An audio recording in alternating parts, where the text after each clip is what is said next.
Welcome to the Iowa blog. Excuse the music in the background. Thought we had our speaker on mute, but did not. This is the 8th episode of Dowd's Fulfilment of Pesach, Matzah Bikurym. And we're continuing on this program because we are still celebrating the 7 days of Chag Matzah. It is not well known because Rabbinic Judaism has corrupted Yahowah's instructions. But Jews now, because of the misleading rabbis, celebrate Passover as if it were a 7-day holiday. And that's not correct. Passover is simply the first day of Chag Matzah.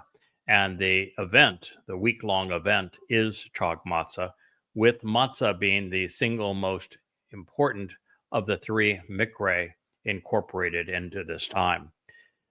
Pesach represents opening the doorway to life.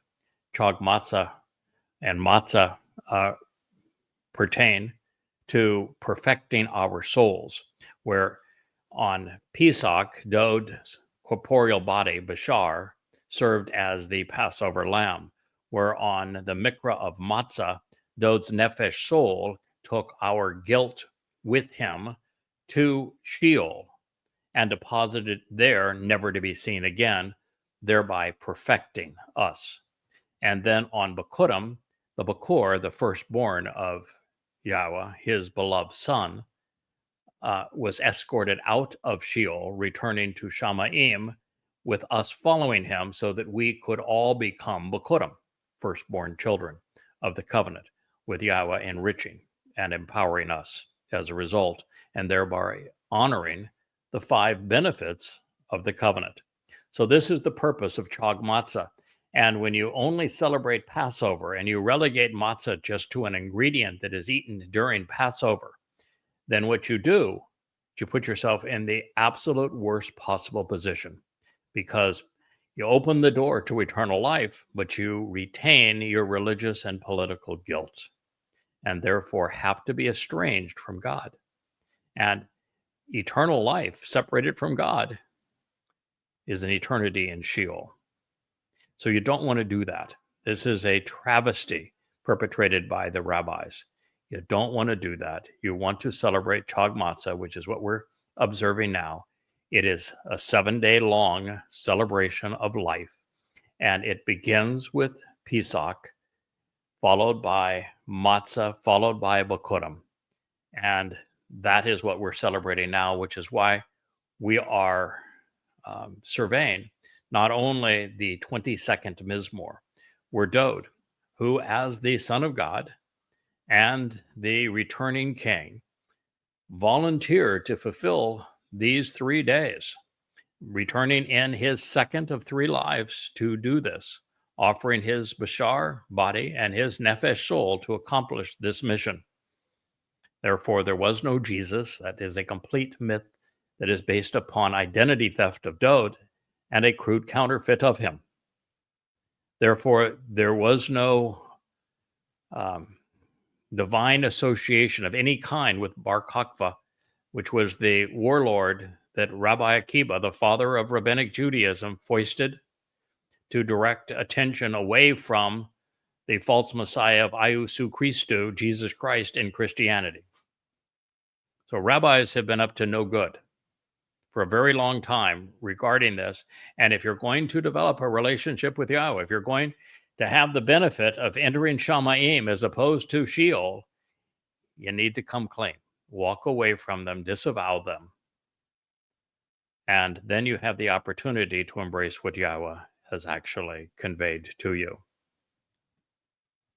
This is the statement that we ended our last program on. I want to return to it because it is so exceedingly powerful.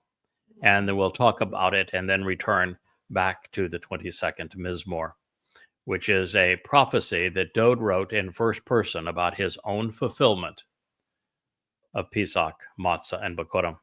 In fact, in that 22nd Mizmor, one of the things we've talked about previously is that Dowd specifically discussed the importance of recognizing the purpose of Chag Matzah before engaging in Pesach. He began it by asking you questions. If you understood the separation that was taking place during the Moed Mikra of Matzah, because until you understand that, Passover is actually counterproductive for you. That's how powerful and insightful this Mizmor is. Now, when we read that the 22nd Mizmor Psalm specifically says that as part of being crucified, that Dowd was saying that he was going to be pierced hand and foot, nails driven into his hands and into his feet, and that rabbis wanting to deny that so that there would be no one recognizing that Dowd predicted his own crucifixion 1,000 years before he endured it, changed pierced my hands and feet to as a lion are my hands and feet. And one of the Dead Sea Scrolls, the one that I specifically mentioned in the last program, one that you will find referenced and listed in this volume. It's free at YAHOWAH.com in its entirety. You can also buy the paperback version from Amazon, royalty free. It gives the specific address of that fragment of the Dead Sea Scrolls that demonstrates that the rabbis deliberately lied about the single most important thing for you to know. I would think it's even more important for you to know this, that Dowd served as the Passover lamb, than it is for you to recognize that you erased Yahweh's name, and you need to resolve that, and resolve it soon if you're going to engage in a relationship with God. And for a time, God says, and this is through the second to last prophet. The name of the prophet is the memorable man of God, Zechariah. And for a time, I will pour out upon the house of Dowd, the family of Dowd, and upon those who dwell in Jerusalem, a spirit of compassion and acceptance for those requesting mercy and clemency. I'm not going to go into all of the details again as we did in this last program, but clearly it is Yahweh speaking in first person. He is speaking of his beloved son, Dowd, whom has been renamed to David. And he's saying that upon the family and the house, the Be'eth of Dowd, who is the exemplar of and the initiator of the Bereth covenant, according to God in the 89th Mizmor, that he is going to pour out, and pouring out means he's going to release a torrent of water underneath the sacrifice of the Adam of Parah on Yom Teruah, the day of the herald, 10 days before he and Dowd return on Yom Kippurim, and that outpouring of waters are going to cleanse those who are now part of the house of Dowd, which means they are part of the covenant, as well as the Israelites who are part of the final remnant of Israel, who will be in Jerusalem anticipating the Messiah Dowd's arrival with his father, Yahweh. And it says, a spirit of compassion and acceptance, a ruach chen, that Yahweh is going to be merciful to these individuals because they have come clean. They are all bathed in the living waters and the cleansing ash and purged within the roaring fire that is part of the spectacle that is orchestrated by Eliah, the great prophet, of the sacrifice of the Adam of Parah that purifies the adulterous woman that has been Yisrael, so that you are ready to be betrothed to your king, Dowd. The spirit of compassion and reconciliation for those requesting mercy and clemency. This is important. If you are not there with the right mindset, if you haven't returned, if you haven't changed, if you haven't let go and separated yourself from the rabbis who have deceived God's people, for now thousands of years, then you're not going to be a beneficiary. It's not just being there. You got to have the want to.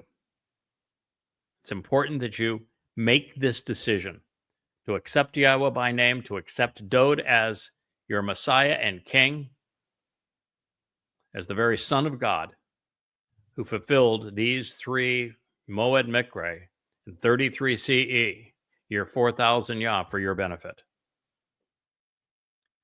Then you will be able to look to me, Yahweh speaking in first person, accompanied by the one who they had reviled and pierced. Well, they that pierced him were the Romans.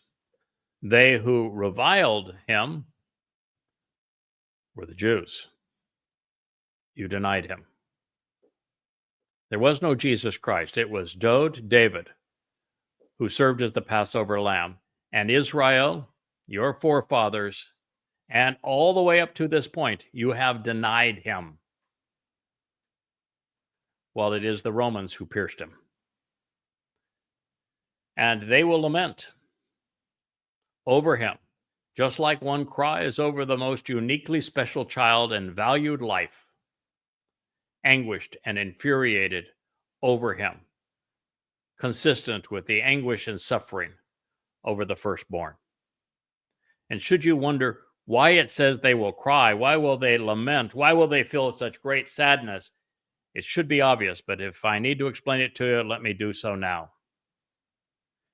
In Judaism, Yahweh is denied his name. His son is renamed.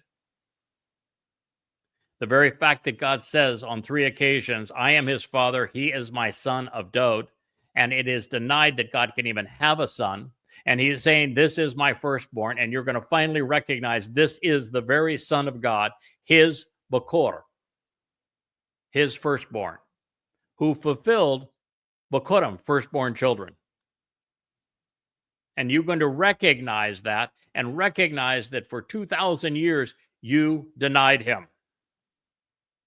He did this for you, this ultimate sacrifice of serving as the Passover lamb, and his soul escorting your guilt, religious and political, into Sheol so that you could be part of the covenant family, and you denied him. All of this. And if you don't think that's going to make you want to sit down and cry, that for all of those years after his magnanimous sacrifice, that you've besmirched him, you've even replaced him with a star, thinking that star applies to him. What a disgrace. Star is for Bar Kokhba, the replacement Messiah. Dowd has several symbols.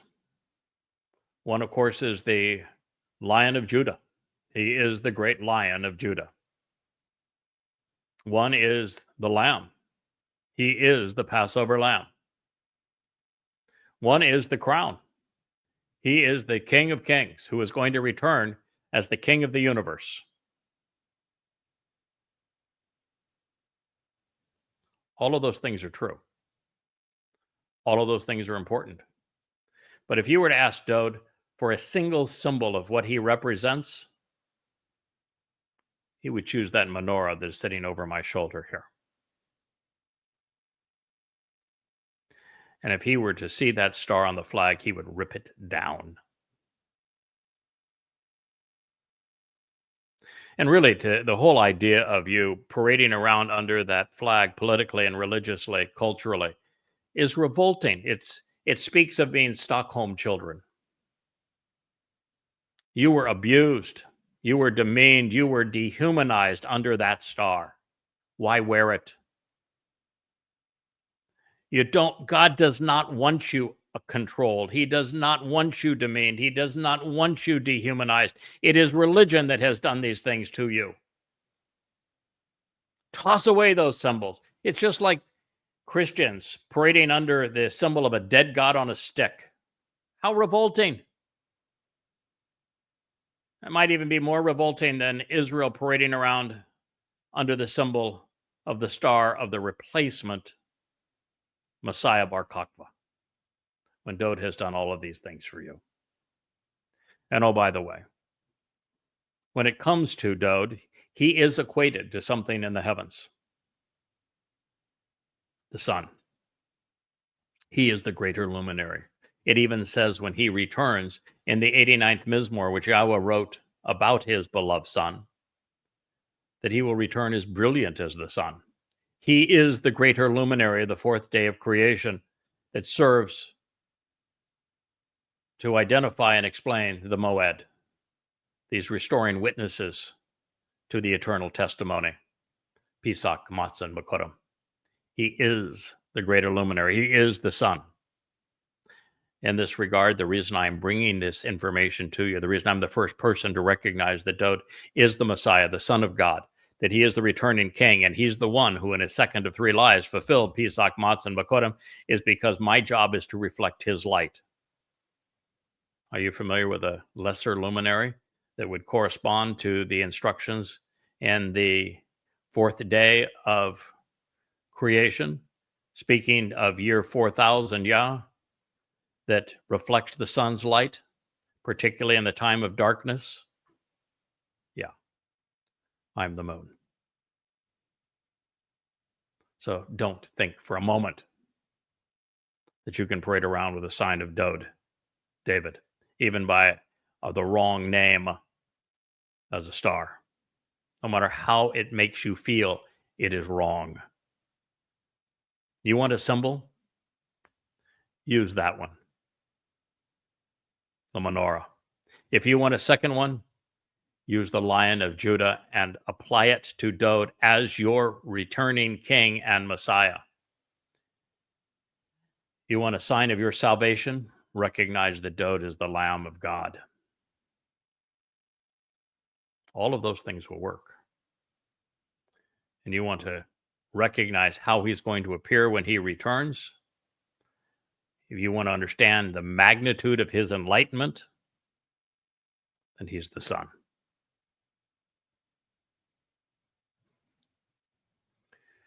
So that's the reason why you're going to lament over this as opposed to be in a position where you're going to celebrate. Yes, there'll be a moment of celebration, but that celebration will follow a time of crying over what you have done. I cry even now when I think about what God's people have done and what you continue to do. You are the toughest audience in the world. And if Yahweh told me what I know now, I would not have accepted this job. I would have been far more difficult than was Moshe when he said, no, I'm not the right person. You need to go find somebody else. If Yahweh told me that my job was going to be to finally get Yisrael's attention, to get your attention, to awaken you from thousands of years of slumber and rejection and recalcitrance, such that you stopped erasing Yahweh's name, so that you embraced Yahweh's name, so that you stopped demeaning and insulting your Messiah and the Son of God, your King, Dowd, and so that you recognize that he fulfilled Pesach, Matzah Bikurym, and you start celebrating Pesach, Matzah Bikurym as they are actually intended. If Yahweh told me that my job was to awaken you to these truths, or else the planet would be destroyed. There will be no homecoming, should I fail. That's God's position as he conveys it in the last statement of the last chapter of the last prophet, Malachi. If he had told me that that was my responsibility, I would have said, no, it can't be done. And the reason I said it can't be done is because Yahweh himself couldn't do it. Yahweh came off Mount Torah. Blazing light, booming voice, side by side there with Moshe. And he spoke directly to you, children of Israel, and told you who he was and why he was here. And you told him to shut up and go away, never to speak to you again, never to be seen by you again.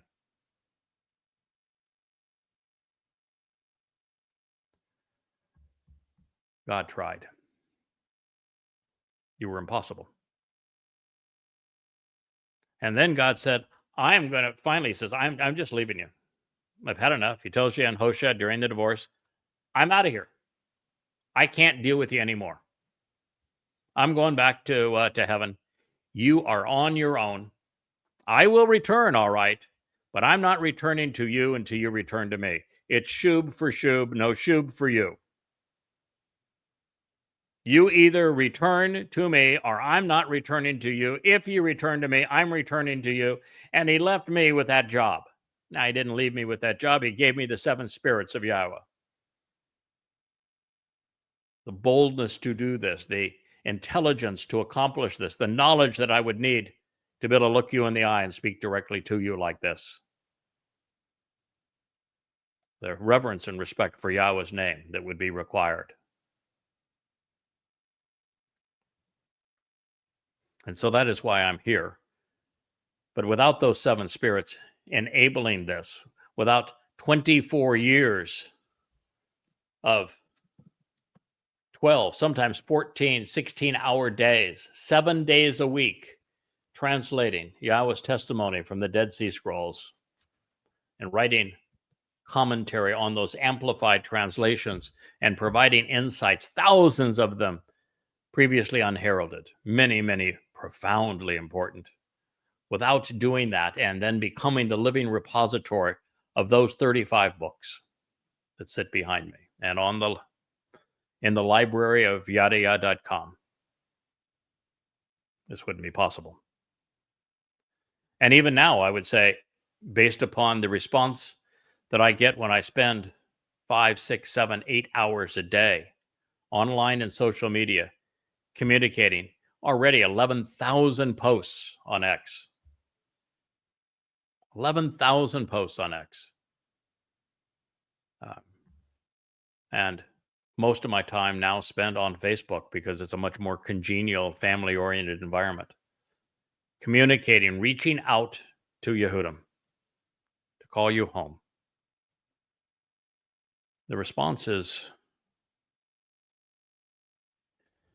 about what one would expect based upon how long it has been since Yahweh found a Yehud to listen to him. In fact, in the textbook written on how to do this job, the textbook on Chodering, the Choder is the 11th chapter of Yashayah. I am in the 63rd chapter of Yashayah as the man from Edom. And throughout the book of Yashayah, as it explains my role, it's a textbook on how to do this job and how you should respond to the one doing this job. You find that God says in the end that because of the time of Jacob's troubles, which we're going to enter now in just 13 months, right after the Shabuah harvest, which is upcoming on the 22nd of May, 2026, as Israel enters the worst time in Israel's history, far worse than the Holocaust. That during that time, you will recognize that there's no one else to rely on. The IDF will fail, as they did on 10/7. Your politicians will fail, as they not only did on 10/7, but since that time. Your rabbis will continue to mislead and lie, fail. And so the only option left will be Yahweh. And finally, you will return. You will shub, and Yahweh will return to you. And that is what this is talking about. And he is very clear that in the end, we prevail. There will be, well, according to Yashayah, as he speaks of the man from Edom, which is that Choder, it is that person represented by the moon. It is the Adam Parah, the productive man of the earth, bloody red, and a bull. That the crib of the covenant family will again be full.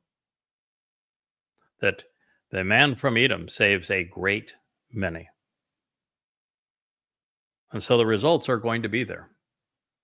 And between now and then, I'm hoping that I can break through with some of you who are influencers in Israel, that love Israel, that want to defend Israel, that some of you are going to recognize that I'm telling you the truth, that my 5 books denouncing Christianity are essential for you to know so that you get rid of all of that muck about a Jesus Christ being the Son of God and Messiah, so that you are prepared then to see the truth that this is really Dowd who did these things. And then you appreciate the 5 books that Yahweh asked me to write for you on Islam, the most definitive books ever written on the Islamic religion. I know it better than anyone on planet Earth.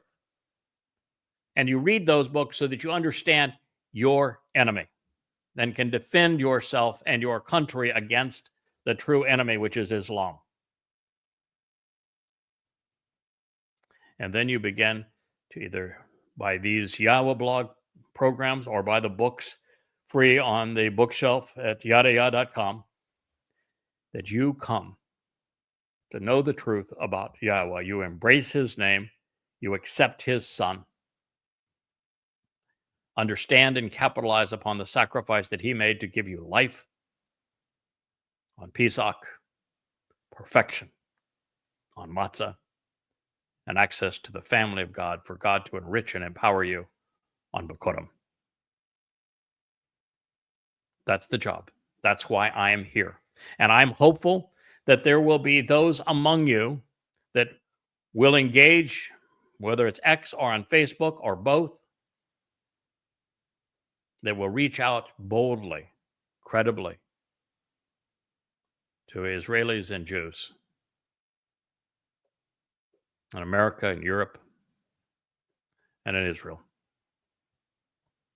and call you home.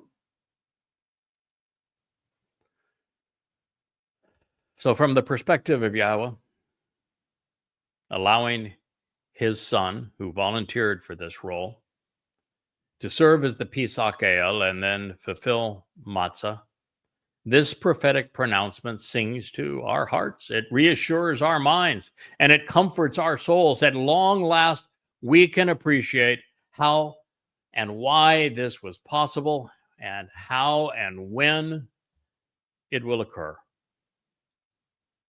The last opportunity for reconciliation is being poured out on this special day in this way, at this opportune moment, on behalf of the household of Dowd. The Messiah represents Yisrael, the individuals who engage and endure with God. Yahudah, the beloved of Yah. Yahudah actually is an incorporation of Yahweh's name and Dowd's name. Beloved of Yah. And the Bereth covenant, such that the Be'eth Dowd, the household, the family of Dowd, is comprised of select individuals representing a fusion of Yisrael, Yahudah, and the Habareth of Yahweh. This is because there will be 3 distinct groups awaiting the king's return. The remaining mortal remnant of Yisrael will be joined by the covenant family harvested 7 years prior during Shabuah. I hope make your decisions soon enough that you can join us for that harvest. And you can encourage other Yehudim to make that same decision. And of course, there will be a gleaning the evening before the sacrifice of the Adam of Parah for one last time to become immortal and empowered and enriched by Yahweh before the mortal remnant of Yisrael is perfected. God and King are returning to Jerusalem, the source of guidance on reconciliation on Yom Kippurim, the day of reconciliations. It's not a day for atonement. It's not a day for abasement of one's soul. It's certainly not a day to twirl chickens over your head. As a result of what they have done for the family during the preceding 5 Mikra invitations to be called out and meet with God, there will be an outpouring of compassion from the Ruach, the Spirit, on all those who have gathered to receive them. It will be the ultimate family reunion and homecoming. Our Heavenly Father and his beloved Son, our Savior, will have returned to claim their own. For the first time in 3,480 years, since the children of Israel gathered around Mount Torah and said that they did not want to see or hear from Yahweh again, a final remnant will be prepared and ready for both by the sacrificial offering of the Adamah Parah, who is misconstrued as the red heifer and presented in Numbers 19 for the benefit of the adulterous woman in Numbers 5. Having been cleansed of their religious and political guilt with a newfound appreciation for Yahweh Shem and his Ben acclaim, they will be gathered eagerly in anticipation of their ultimate homecoming. God will, of course, be accompanied by the one that Yisrael reviled and that Rome pierced. And this is as it should be, since the beast did not crucify God, but instead the one most beloved by him. Recognizing the benefits he was providing and how inappropriately people responded to him, those gathered before Father and Son are going to be genuinely sorry for the years of denial, centuries, millennia of denial. The reaction will be bittersweet, but initially more weeping than shrieking. It's hard to imagine. Really, it is. Jews looking upon the Father that they bereft of his name, the Son that they cheated out of his gift, realizing what their ancestors had done only to add insult to injury by failing to appreciate the Son who was given to us for 2,000 to 3,000 years, depending on whether you count from the time he announced what he would do or from the time that he accomplished it. It's a long time to be belligerent, Israel. The evening of October 2nd, as the sun sets in 2033, will be the first chance to apologize to Dowd and then express one's gratitude directly to them in their presence, although I have done so many, many times over the past 24 years. You see, I was once religious too. I once preached Christianity. I read from Paul's poison pen. And I also needed to apologize. Now, it served Yahweh well, me well, just as being part of Pharaoh's household served Moshe well. He knew the beast. He had denied the beast. He had separated from the beast. He had become anti-political and anti-religious before God called him, as had I. And of course, for Jews, they will be conflicted, horribly embarrassed for failing to recognize his sacrifice, and exceedingly joyful knowing that he earned their right to be their king, for us to respect him. He saved them. He saved us.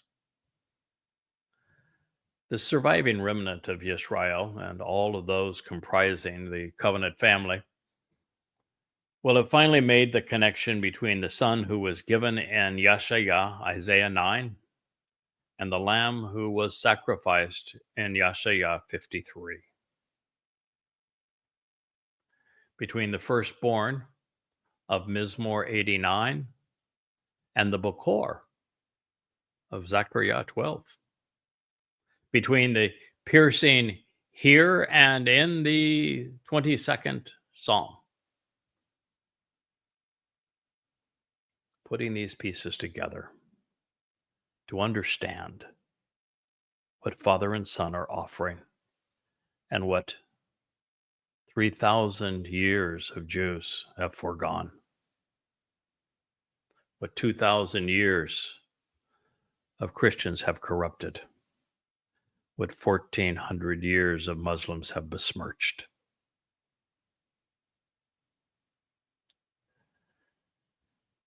With all of this having occurred as foretold, as promised, with YAHOWAH and Dowd returning to Jerusalem, it's going to be hard to hold back the tears as we witness our King in all of his glory and visualize the God our forefathers told to shut up and go away, which, by the way, is the reason I'm talking to you now and not him. This is what you requested, and God is honoring what he promised he would do as a result. Dowd's initial life, the first of three among us, was 3,000 years ago. Was the most amazing in human history. He was the consummate poet, the great lyricist, an accomplished shepherd, a glorious king. He was the father of his nation, and he was the Son of God. He was a prolific prophet and a heroic defender of his people.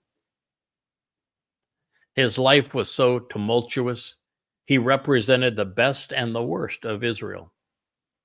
But in his relationship with YAHOWAH, he became the exemplar of the covenant. And yet, sadly, most of what he came to represent was stolen from him to legitimize religions he will have, or already has, and will continue to vehemently condemn.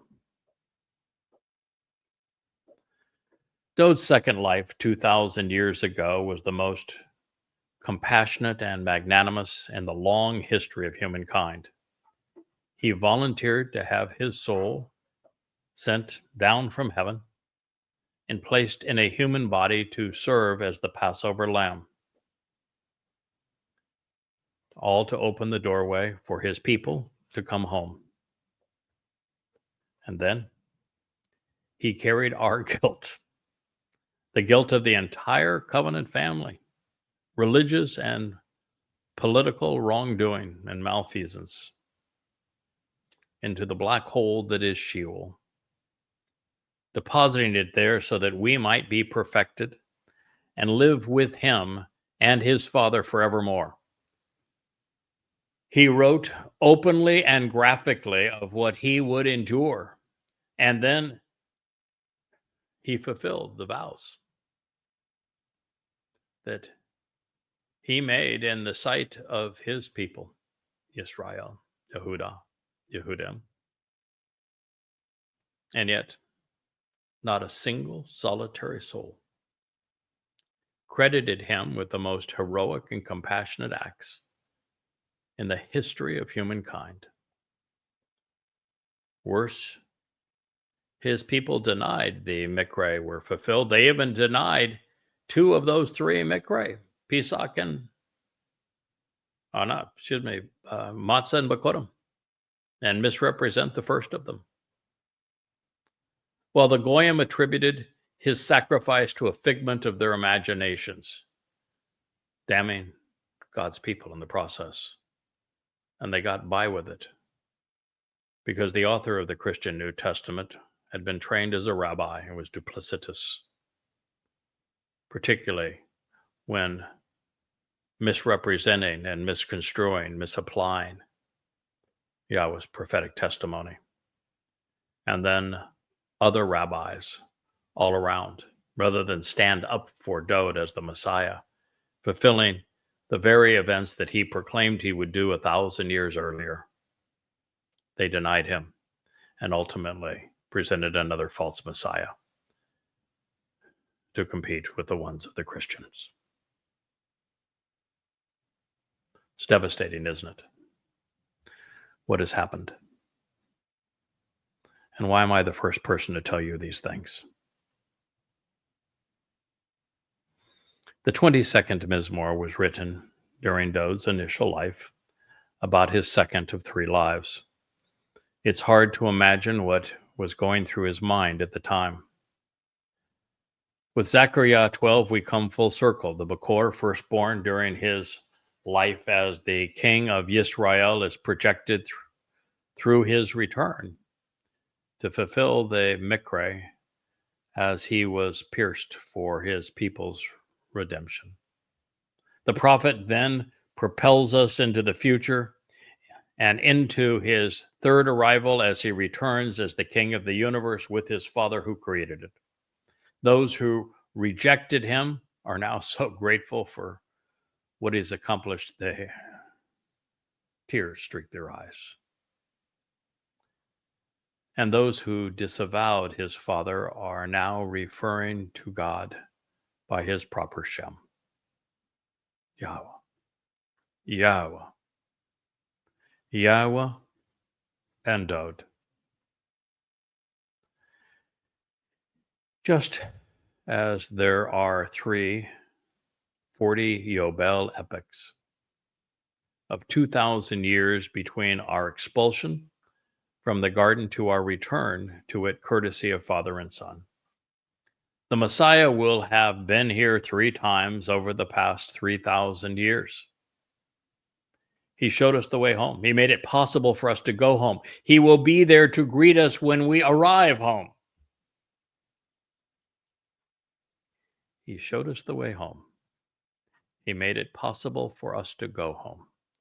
And he will be there to greet us when we are home. On the day of reconciliations, as the sun sets in Jerusalem on October 2nd, in the 120th Yobel year of 6,000 Yah, 2033, Father and Son will return to Jerusalem as a reconciled mortal remnant of Israel and immortal members of the covenant family look on with tear-streaked cheeks. Many finally recognizing what actually transpired on Passover that Dowd has testified to in his eyewitness account as recorded in the 22nd Psalm.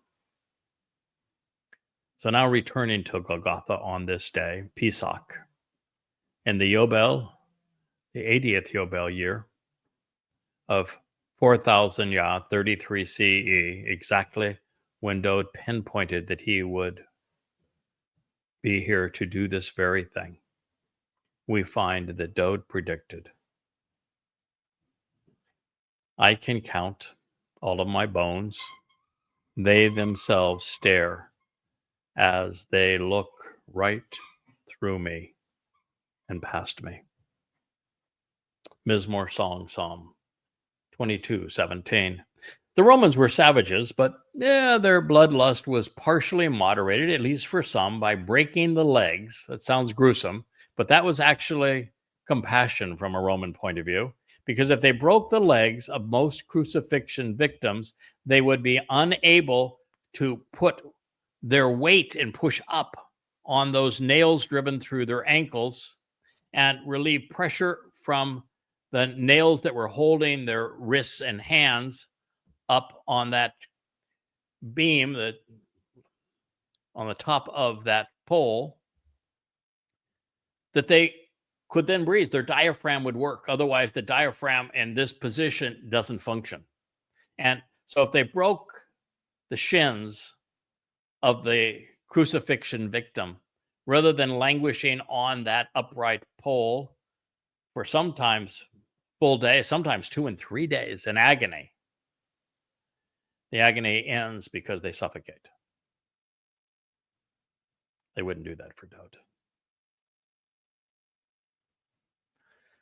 Once the capacity, as I say, to push up against the nails that had been driven through the ankles was curtailed by broken fibulas, it effectively eliminated the ability to draw air into the lungs, causing them, those who had their legs broken, to suffocate from oxygen deprivation. While this sounds enormously cruel. Of course, it was done to expedite death, shortening the duration of agony, often from days to hours. This was especially relevant when the gruesome specter of crucifixion was visible to the religious pilgrims in Jerusalem for Passover. And it's hard to observe the Shabat when one's view of the sunset is interrupted by the sight of Romans torturing the Passover lamb. But such was not the case with Dowd. He had been whipped to the precipice of death before being crucified. So his body would succumb in a timely fashion without any of his bones being broken. This known, I'm confident that Yahweh anesthetized his son's pain and shortened his suffering, as I expect that he will do with mine, as I endure the sacrifice of the Yada Yahowah on Yom Towrah, the day of the herald. The second portion of this prophetic pronouncement suggests that even with all he had written about his sacrifice on behalf of his people, they nonetheless looked right past him, right through him, unable to fathom what was occurring before their eyes. And they have continued to do so for the last 2,000 years. Look right through him, look right past him, like looking through the hole in the middle of that God-forsaken star. Not seeing Dowd at all. Since words paint pictures, it is especially relevant to know that the body in which Dowd's soul was residing was not hung from a cross on a hill far away, as Christian mythology presents. Romans crucified their victims along major roadways, and it was more humiliating and served as a deterrent when they were on these roadways and when they were crucified naked. It was more humiliating, of course, and it served as a deterrent.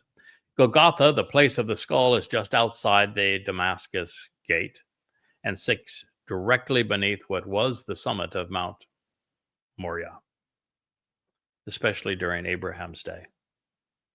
Portions of the mountain were carved away so as to enlarge the Temple Mount and to bolster the city's walls. You'll find over my shoulder here on this side, you'll find that same white piece of limestone that came from that encarpment.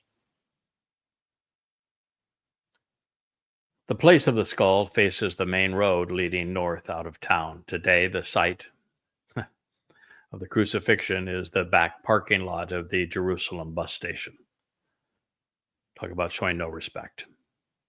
The only artifact I've ever treasured is that piece of limestone that I've showed you, and you can see it on the shelf behind me. It was gathered from this place. In all likelihood, the mercy seat of the Ark of the Covenant lies directly beneath, protected in Yirmiah's grotto. It will be raised again during the time of the witnesses.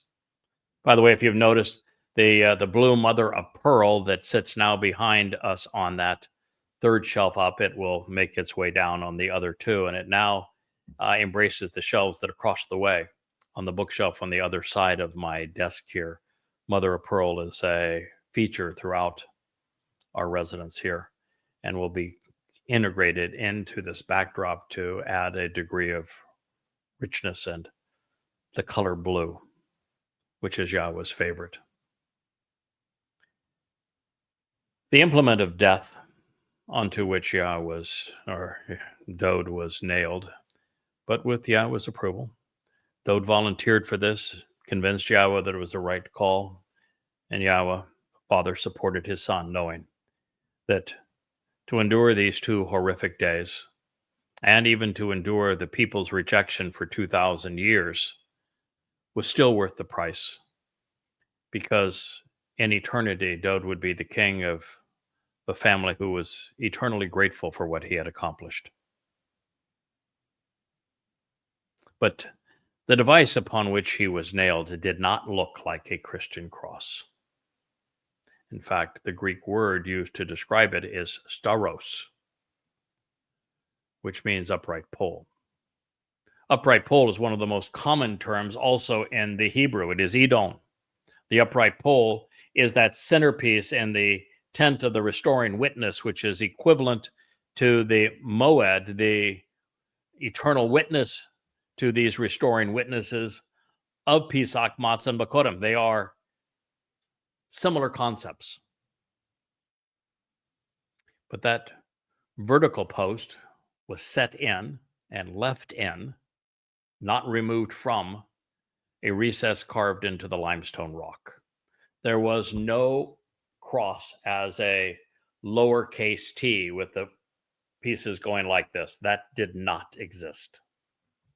It was done like this, where this piece stayed in place in a limestone cutaway that held it in place. Wood was really expensive. And so the last thing they were going to do is have a fresh cross for everyone. No, that vertical piece, it stayed in place. And when there wasn't a person on it, it stood as a reminder that you were being subjugated by Rome. And if you step out of line, they were going to torture you. And so all that happened is that the crucifixion victim would be laid down. They would spread out their hands. And then on this beam that would be set on top, their hands would be nailed to it. And then this thing only set high enough that when the person was hung from it, their feet didn't touch the ground.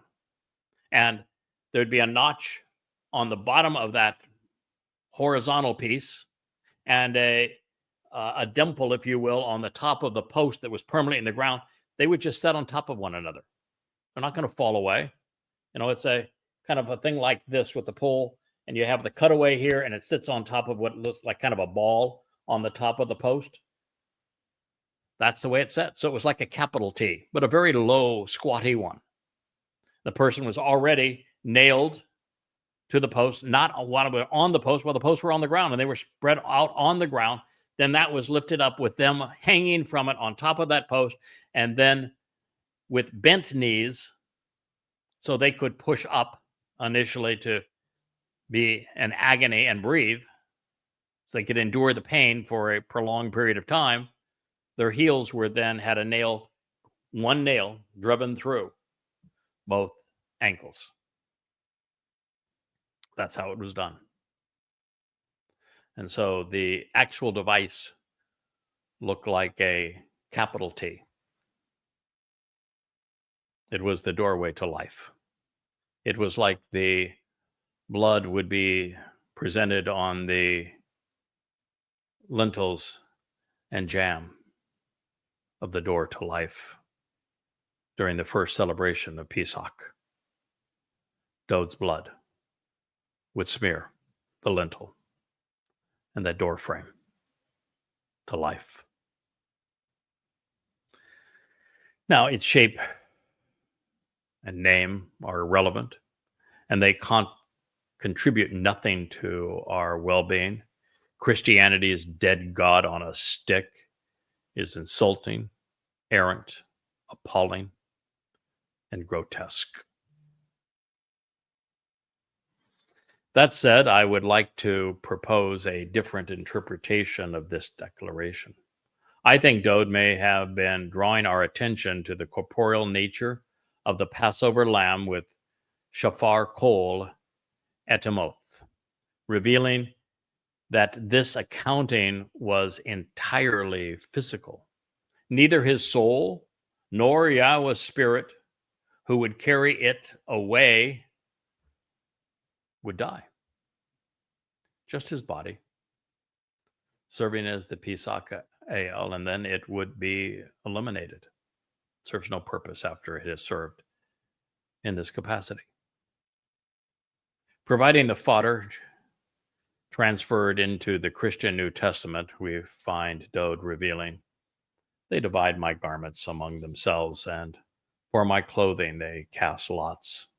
This is the only citation from the 22nd Mizmor that makes the Christian New Testament other than the opening line, which is, my God, why have you forsaken me? But they don't even reference the 22nd Mizmor, because if you looked at the 22nd Mizmor, you would recognize why he was there. And you would recognize that that line was not spoken on Pesach, but instead regarding matzah. Dowd was pointing out something quite profound. He was making it possible for us to live forever as part of Yahweh's family, inheriting all God has to offer. Romans, all the while, were looking down, playing with pebbles to determine who could steal his dirty, blood-stained laundry. And while this no doubt occurred and was relevant for the reason I've just shared, Christians have misappropriated it to prop up their faith. Without any corroborating evidence, they postulated that their mythical Jesus fulfilled another prophecy, or at least the Romans had done so. And while it proved nothing other than Christian desperation, there is a serious problem with the gospel attestation. This was written in first person by the most famous of Jews, and most assuredly not by Jesus. My means my, not his. But alas, if these Romans had been Roman Catholics, they would have scooped up his apparel, designated his robe as a holy relic, and would have then erected a lavish shrine so that the faithful could worship it. Oh, of course, while they collected a visitor's fee. With those last words on the upright pole,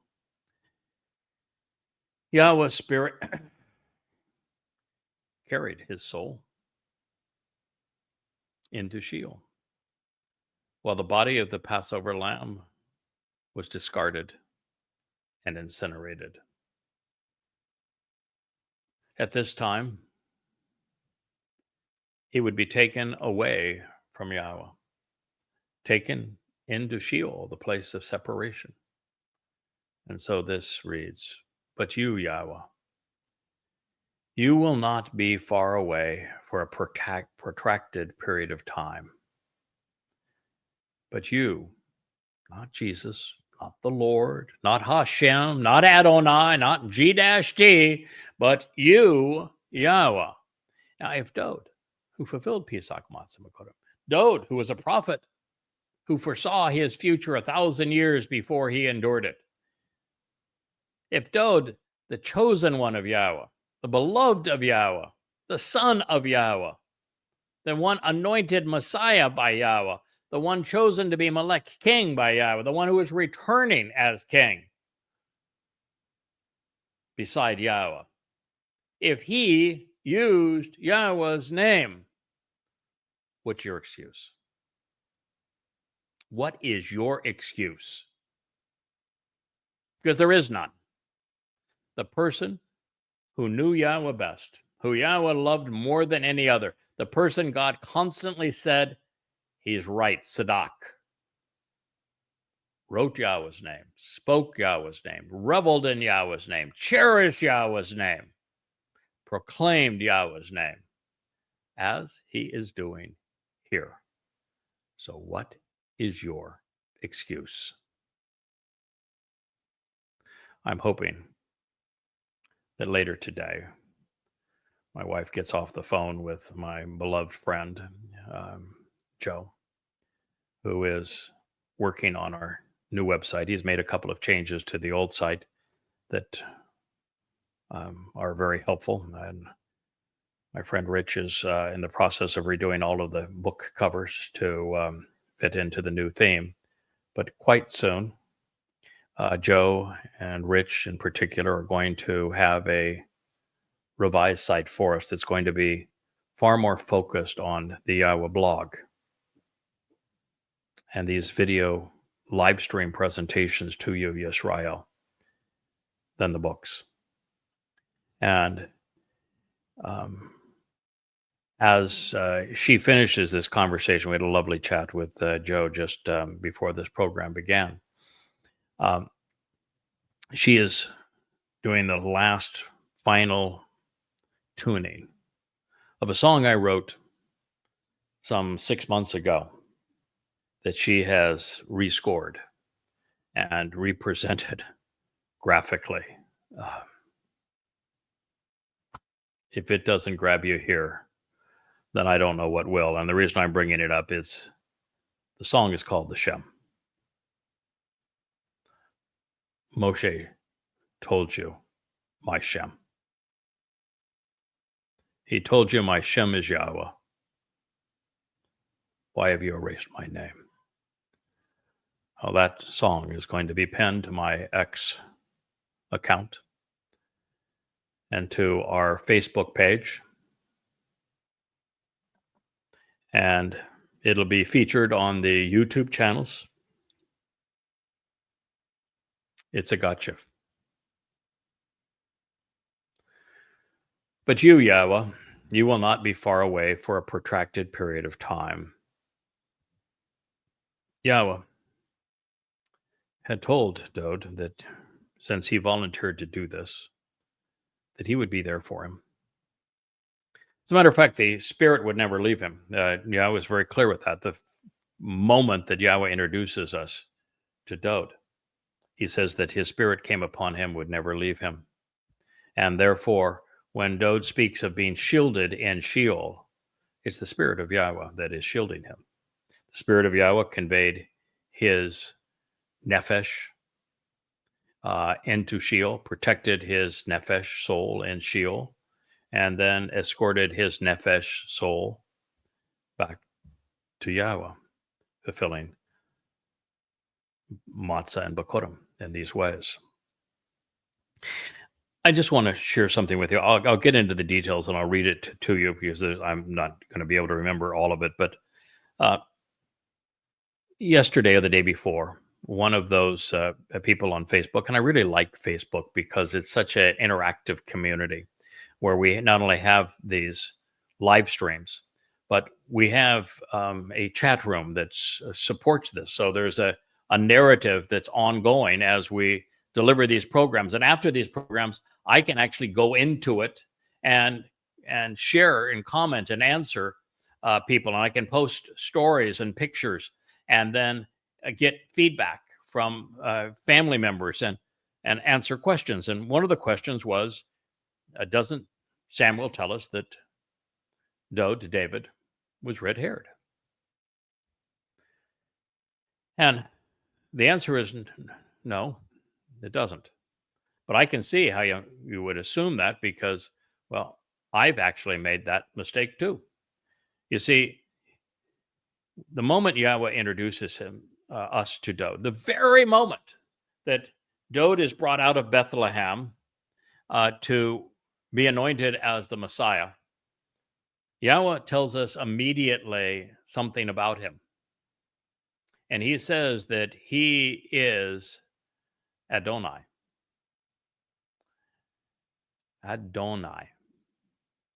And it's not from Adon in the sense of master. It is a variation of Adam, of Edom.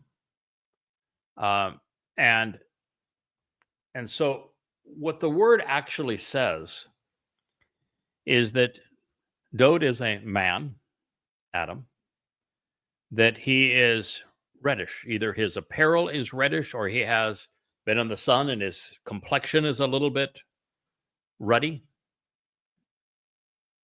So he's a man. Adam is also earth. He's a man of the earth. A regular guy. A guy that would have dirt under his fingernails. I try to clean mine for this show. I love to work in the dirt, but love plants. But he was a man who would have dirt under his fingernails. He was a rugged, ruddy guy. But Adam also means strong, firm, a master of one's calling. And that he was the Adam of Edom, a man of Edom, which means his mother was likely from Edom, which got to be really careful of, because I have a lot of times when I sign letters that I'm the man from Edom, and they say, yeah, you're an Edomite, all right. And they mean it derogatorily. But Esau, from which we get Edom, and Jacob, they were brothers. One isn't any more Israelite than the other in terms of their genetics. So if his mother had come from Edom, she would have been part of the tribe. And as a man from Edom, he would be similar to myself as the man from Edom who comes in the last day to save a great many prior to Dowd's return. As Edonai, he would be a man of the earth who is strong, who is firm, who is reddish in tone, likely the color of wine, as it would apply to his apparel, because the man from Edom has apparel that is the color of wine. All of these say that the greater luminary Dowd will share a lot in common with the lesser luminary Yada. So I thought I'd share that with you because I thought it was really interesting. And the ONY, the Yod, Nun, the Wa, Nun, Yod, ending after what could be transliterated as Adam or Edom. There's only one Hebrew word, a name, that is written with those three letters. It begins with the Wa, followed by the Nun, and the Yod. And it has one additional letter. It comes with a hey at the end of it, which typically makes a word feminine, but doesn't change its meaning. But it means Yahweh's answer. Yahweh responds with Yah's answer. And so Dowd is this strong, bloody red man of the earth, this man of Edom, who is Yahweh's answer. Thought I'd share that with you. Discovered it this morning. Love to learn. But you, Yahweh, will not be far away for a protracted period of time. That's because Yahweh and Dowd would be separated for 24 hours. And that's 24 earth hours. The time would appear vastly shorter in Sheol, because Sheol is presented as the equivalent of a black hole, a place where light itself cannot escape. Nothing can escape. A lightless realm where nothing can escape through all eternity, essentially a one-dimensional construct, eternal in time, but not space, de minimis in space. And in the environment of a black hole with great velocity, and tremendous velocity in a black hole, and tremendous mass, time would slow for that individual. And so while their time slows and Earth time maintains its pace, what that would mean is that 24 hours on Earth, depending on the size of the black hole, could be anywhere from a minute to seconds for him. So you won't be far away for a protracted period of time. So this was Yahweh saying, okay, listen, before you knew all of this, Dowd, the very fact that you realized that it was appropriate for you to volunteer to serve as the Passover lamb and to fulfill Matzah in this way, leading to Bikurym, I realized that what you have offered to do is the right call. I knew that you would volunteer to do this, and I'm here to support you in this regard. And I have some ways to make it such that I myself, as God, can endure it, which is to anesthetize you from most of the pain on Pesach and to to make the time you spend separated from me in Sheol seem like seconds, and still honor every nuance of the promise and the instructions regarding the Moed Mikre of Pesach, Matzah Bikurym. This is how Father was able to accept his son's offer. I'm not so sure I'm supposed to tell you all that, but I'm going to share it anyway. This prophetic statement affirms, of course, two things. During Matzah, Dowd and Yahowah would be separated from one another, but not for long. This is why Rakak was scribed with a negation of the imperfect conjugation. The Messiah's pronouncement also provides the set-apart spirit with a with a descriptive title. It's Ialuth, and it is the feminine plural of Ial. Ial is one who assists and helps, empowers, and strengthens.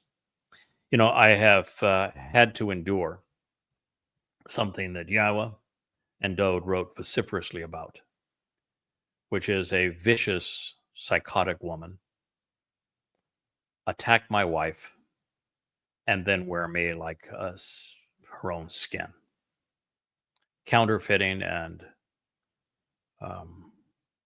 perpetrating identity theft on me. And this vicious cult that began by worshiping a mother goddess, not only renounced by Yahowah and by Dowd, claimed that I had failed to convey the maternal nature of the Ruach Kodesh, the set-apart spirit. And that as a result, that many would die based upon my failure to give the mother goddess due credit for her unique personality and voice, and they were going to resolve that by speaking for her. And the evidence of this was the 8th Mashal, which doesn't mention mother or spirit even once, and where the feminine attributes are all an expression of chakma, which is the primary contribution the Ruach make to the Choder, both by Dowd's acknowledgement and Yashayah's saying that he is chakma,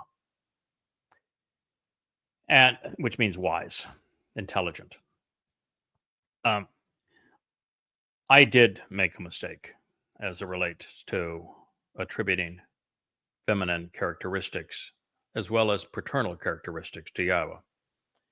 And my mistake was I went way past what I should have. I extrapolated too much based upon Ruach being a feminine noun. So I had done exactly the opposite of what they had said, which means that their whole basis of their cult was an outright lie. And I've even had to go back, and we will eventually publish this. We did a mammaectomy to remove the extrapolation. And the extrapolation was largely because it was a very long time into this process that I came to understand what Dowd did. The things that I'm sharing with you now about Dowd fulfilling Pesach, Matzah Bikurym, do you know how much foundational knowledge you have to have about the Moed Mikre of Yahowah, the covenant, the Bereth covenant of Yahowah, Yahweh's nature, his great love for his son, and all the things that Dowd represents, and a fullness of the prophetic testimony that Yahowah has revealed? Well, it took me 22 years of studying Yahweh's testimony, 10, 12, 14 hours a day, 7 days a week, to understand all the collection of books behind me before I was in a position that I could accept why Dowd, first of all, I could explain why Dowd was able to figure this out. I figured it out too.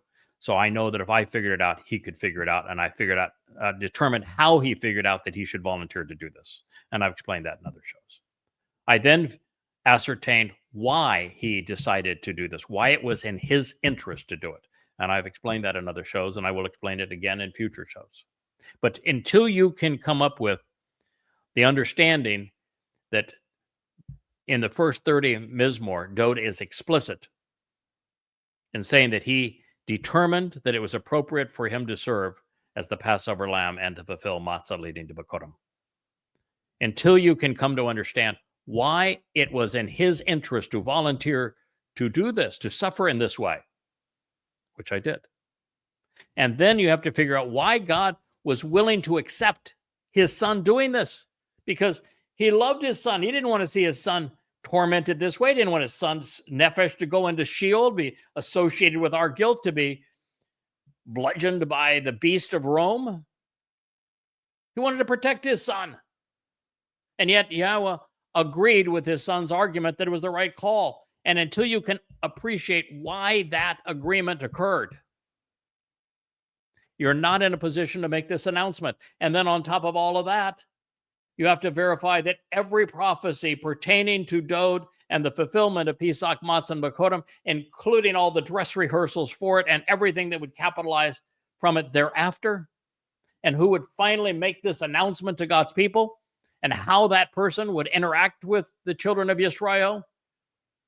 Until you can do all of that, you can't make this pronouncement. And it took me 22 years to develop the acumen using Chakma to do this. And the moment you understand what Dowd did to perfect us by removing our guilt on matzah and carrying it into Sheol to deposit it there and never to be seen again, you need some mechanism for us being perfected.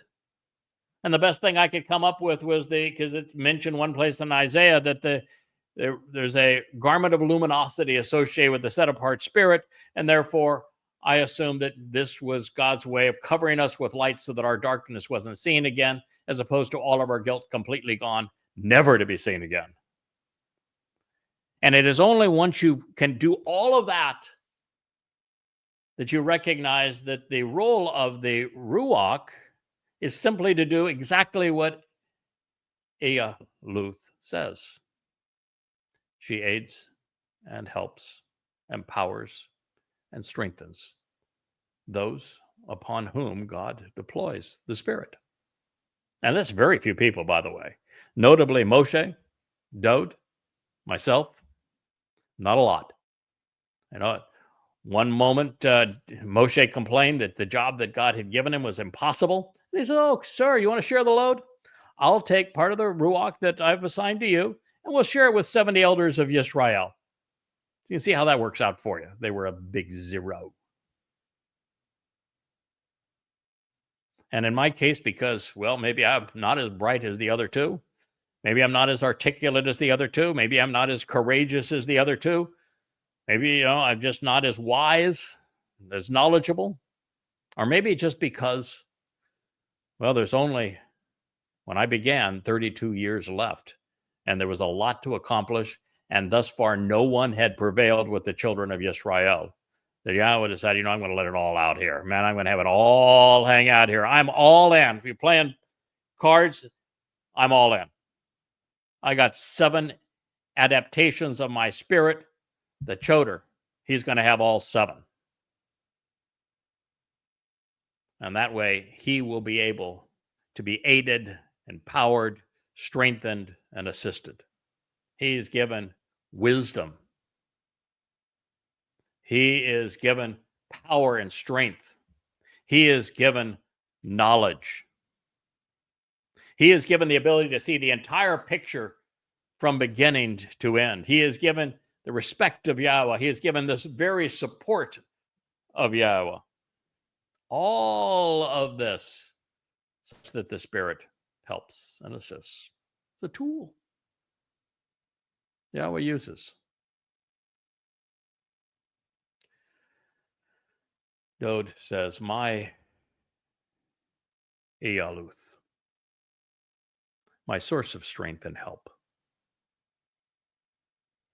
the one who empowers and assists me, who provides aid, making me more effective, influential, the feminine plural of Ial, the strength, fortitude, and ability of the ram opening the doorway. Isn't that powerful? My Yahowah, my source of strength and help, the one who empowers and assists me, the one who provides aid, making me effective and influential. The feminine plural of Iyal and El, the strength, fortitude, and ability of the ram who opens the doorway.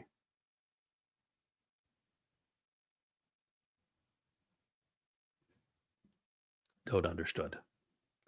Dowd understood long before I understood. But Dowd is also my teacher, in addition to being my king. He should be yours as well. My Ealuth. It is my desire and your decision, my choice and your will, to act quickly, hastening the process, rapidly pushing or rushing in with the minimum passage of time. And understand here that this is written in the call imperative, second person, singular paragogic he cohortative. The cohortative is a first person expression of volition or will. The imperative is a second person expression of volition or will. This is written in second person by Dowd in first person. Paragogic he means this is emphatic. This is something that is passionately declared. And you are here to assist in my rescue by supporting me. That means the set apart spirit, the Ruach of Yahweh that would never leave Dowd, was there to assist him, to carry our guilt into Sheol, to deposit it into Sheol, to protect his nefesh soul in Sheol, and to remove Dowd's consciousness from Sheol and bring Dowd's nefesh right back to Yahweh. She's there to assist in the rescue by supporting Dowd. It's profound, isn't it? Just as the Hebrew language was embodied with the unique capability of limiting or extending the action of a verb over time, it was endowed with the concept of expressing volition, either first, second, or third person. And here, as before, we find that minimizing Dowd's tenure in Sheol is in his will, and, well, it's the choice of this very implement that God is deploying, his desire and Yahweh's decision. And this tool that Yahweh is wielding here has the ability to convey Yahweh's intent. Obviously, Dowd wanted his time confined in the lightless realm of Sheol to be limited, and he realized that since no one had ever been there before and retrieved from it, he would be reliant on the Spirit, whom he is now calling Ealuth, his source of strength and assistance, and that working with Dowd, protecting Dowd, well, it's not only that Dowd's nefesh would be taken to Sheol, that our guilt would be associated with Dowd in this process, that our guilt would be removed from Dowd's nefesh and Sheol, that Dowd's soul would be protected during this time in Sheol and then released from Sheol and brought back to the Father. That's a lot for Ealuth to accomplish.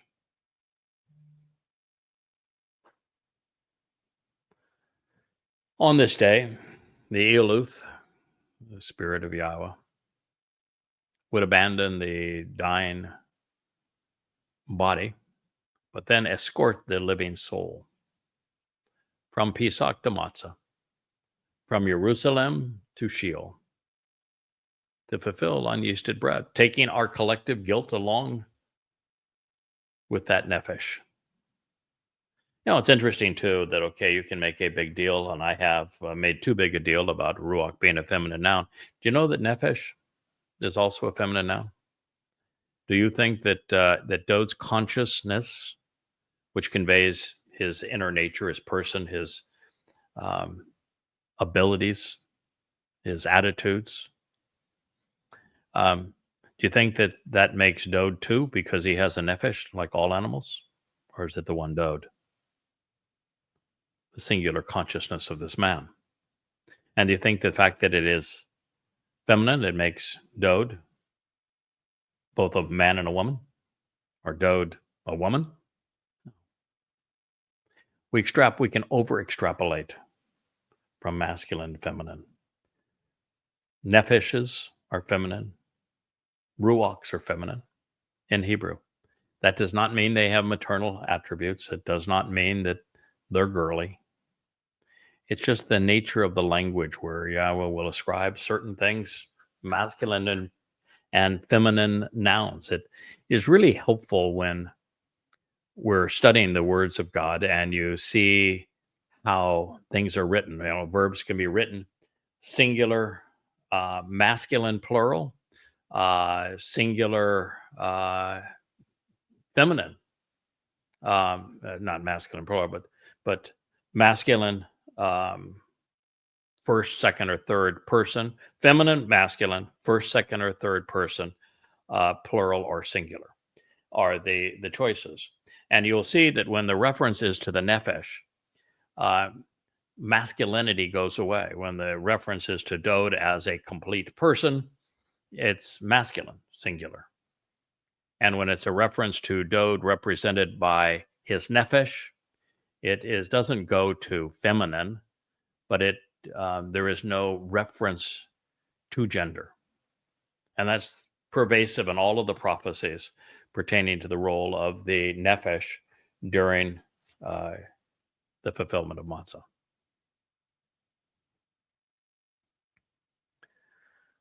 So Dowd's nefesh was protected for this adventure into Sheol with our guilt, and then to fulfill firstborn children by the Ihaluth. Yahweh is consistently, and he's called his spirit Ruach. Occasionally he'll refer to the spirit as Ruach Kodesh. Not often, but on occasion.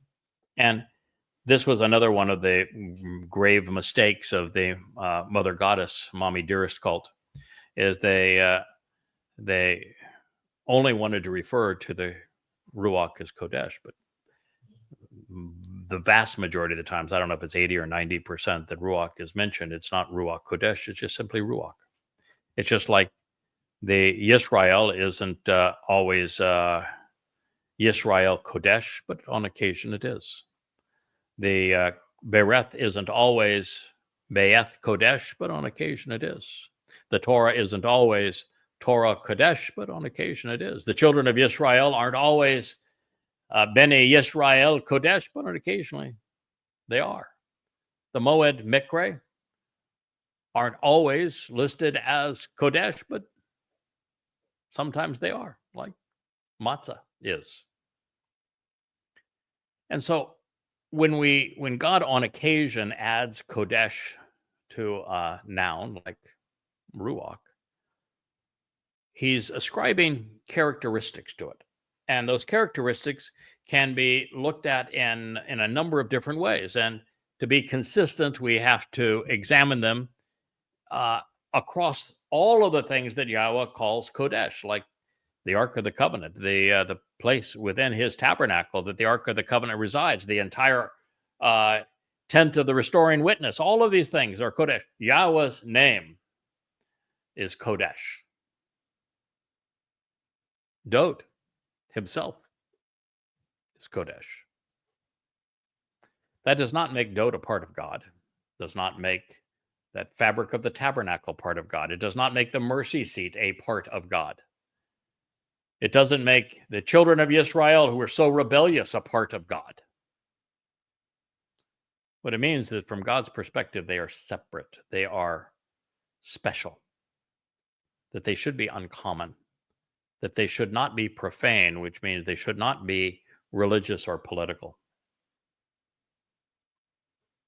That's the concept that is being communicated.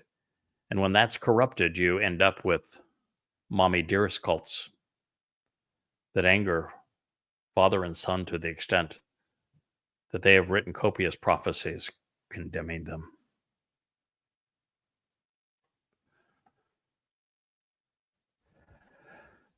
By using Kodesh, we simply know that the Spirit is set apart, uncommon. And boy, is she ever uncommon. And that we know actually from indirectly in the Torah, because there's never mention of the Spirit coming upon Moshe, but there's the discussion of Yahweh saying when Moshe had his meltdown, all right, you want help? We'll distribute the Spirit that is on you and among the 70 elders, and we'll see how that works out. Try that and see if it works out. Because the fact of the matter is God picks one person to speak through, and that person needs to do the job. You need to man up and do the job.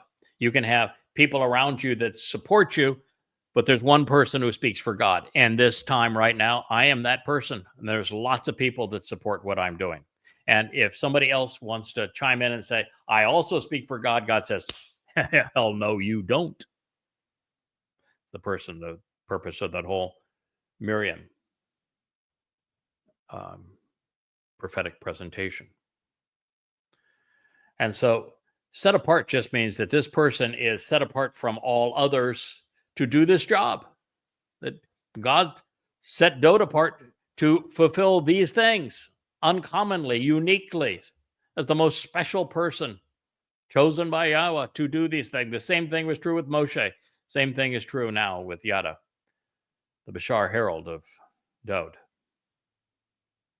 This bull, the Adamah Parah. Comprehend?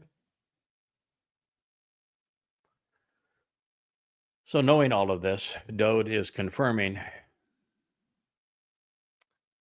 all that the Ealuth is doing, has done, and that the Ealuth is responsible for liberating his soul from the black hole that is Sheol. And again, I don't want to claim, and if I'm coming across this way, I apologize. I don't want to claim that I'm a know-it-all and that I got this large data dump and that all of a sudden I understood all of these things I'm sharing with you, which are now so clear to me, because it's not that way. God wants us to learn. He wants us to observe his testimony, to make the proper connections, to go from knowing to understanding. And you build this foundation of knowledge and understanding that constantly grows. And you finally reach a point that you understand the whole story from beginning to end, and how all the shapes and hues and words and details all fit together in this story. And it gradually develops over time that you're able to do this. And, in my case, almost 110,000 hours thus far into this. So yes, I've come to understand the role of the Ealuth. But if I wrote about this as I did just a year ago, 2 years ago, 3 years ago, I would not be able to speak as clearly as I am now. And so if this is something and you're struggling with it, or this is new to you, understand that, yeah, there's a lot to learn and all the pieces fit together beautifully. But it takes time. You got to have the want to if you're going to get to. I'm going to share this with you and then we'll conclude this program. And it will have been a very, very productive day today. It is my desire and your will, my choice and yours, to deliver my soul, to snatch away and save my soul. Natsal Nefesh Ani. Just as I told you, we're dealing now on Matzah with the Nefesh of Dowd. From the horror, the heat, the desolation, the ruin, the black hole of Sheol. My unique position as son and precious life as the firstborn child, Yakadani. Told you so. From the influence of the contemptible scum and the abased yelpers, Caleb. Mizmor song 22:20. Well, what a place for us to conclude this program. We will pick this up tomorrow as we continue to celebrate Chag Matzah. Now just 8.5 years from Yahweh's return with the Messiah Dowd, the King of Kings, our Savior and the very Son of God, who fulfilled Pesach, Matzah Bikurym, and our next episode of this program. I thank you for listening. I am Yada.